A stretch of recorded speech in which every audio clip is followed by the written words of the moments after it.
Hello everyone. So this is January 26th. It's really interesting. So I have two copies of the same book, and I ordered this book, and the publisher, I was like, dude, there's like so many typos and stuff in here. He's like, I think you got the version before all the corrections were made.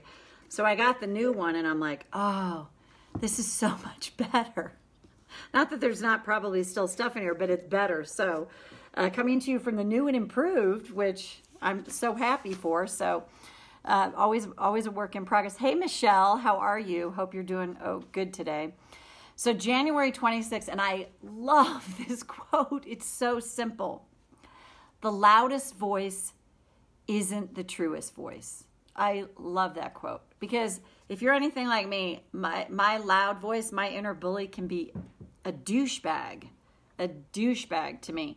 And when I catch it, like I said, mine, I need to tell it to F off and get out of my face, get away from me. I have to do that with my bully because mine's a jackass to me. And I've talked about him before, Dan Harris, who did the 10% Happier app, which is a great app for meditation and mindfulness meditation. And he had an anxiety attack, panic attack in front of 60 million viewers on national television as a newsman. So he's very, he was very skeptical and like, meditation, all that stuff. So it's pretty cool. I really like his personality. I think he's my brother from another mother. So the loudest voice isn't the truest voice. This is good to ponder as I pay attention to my thoughts. It's highly likely I will go through a phase where the mental chatter that just rambles on where I hear the mental chatter that just rambles on between my ears. If I'm feeling bad and how I'm not capable, I might also notice that when I'm highly emotionally charged, this is the wounded inner child trying to get some attention. There's my little child, Grace. Here's the breakdown. The bully in my brain is the punitive, authoritative voice that loves to tell me what to do and what's wrong with me and the situation. It can sound demonic in tone, or it can be sneaky and sound reasonable.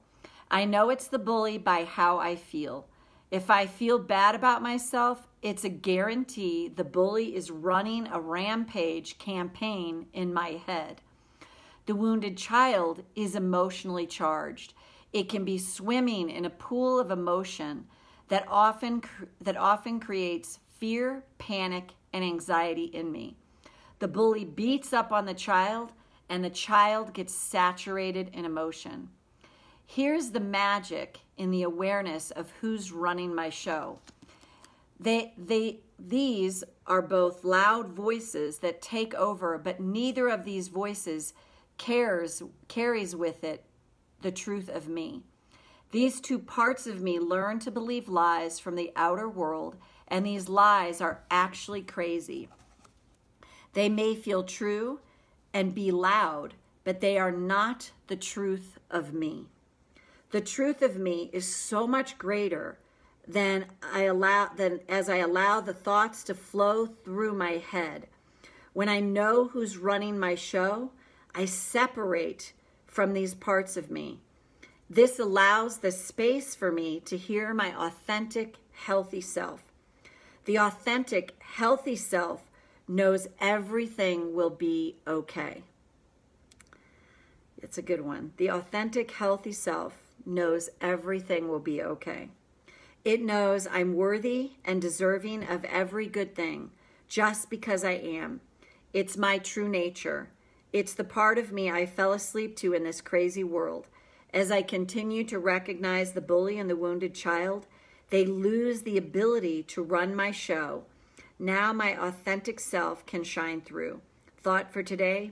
Today I tune in to see who's running my show. And if you've been around me any length of time, like with my bully, I've literally got to tell it to get the hell out of my face, get away. You know, I talk to it that way, and it quells the voice. And then the child is the one to me that we really need to reparent and nurture and put our hands over our heart and go, it's okay. It's okay you're afraid. It's okay you feel this way. It's okay you feel numb. It's okay you don't feel anything. It's okay. It's okay it felt too terrifying to feel. It's okay that you're overly emoting. Name it. And as we nurture that part of us, it is huge. It's profound, the difference it can make. And you might be someone that's like, inner child, like whatever. And that's fine. It doesn't mean you have to do it that way. But I will tell you myself, because this was an interesting story. I had these pictures of myself as a kid around my desk, and I was like, whatever, I'll get to it. But I never did. I was constantly treating that part of me the way I was treated. Ignored, or just like, just sit back. We don't need to hear from you. You don't have a voice. It's okay.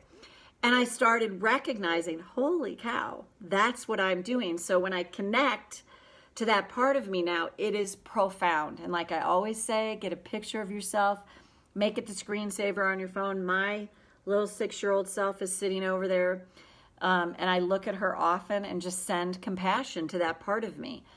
Because, if anybody, like said, if somebody was looking in the window of your life as a child and saw what you went through, they would probably cry a river of tears over the stuff that was harmful to you. So the loudest voice is not the truest voice. Yeah, it's one of my all-time favorite quotes, and it's something to remember. Just because it's loud and obnoxious, it's like that guy in the bar, or that, if you've ever been in the class, that person that's always in the class, that's loud and obnoxious and constantly needing the attention, and you're just like, oh my God. That's how our inner bully can sound. Or, again, it can be the reasonable, rational, but you just know by how you feel. So, Barbara, great to see you. Michelle, that's who I can tell is here. And I will, speaking to me today. Good, right?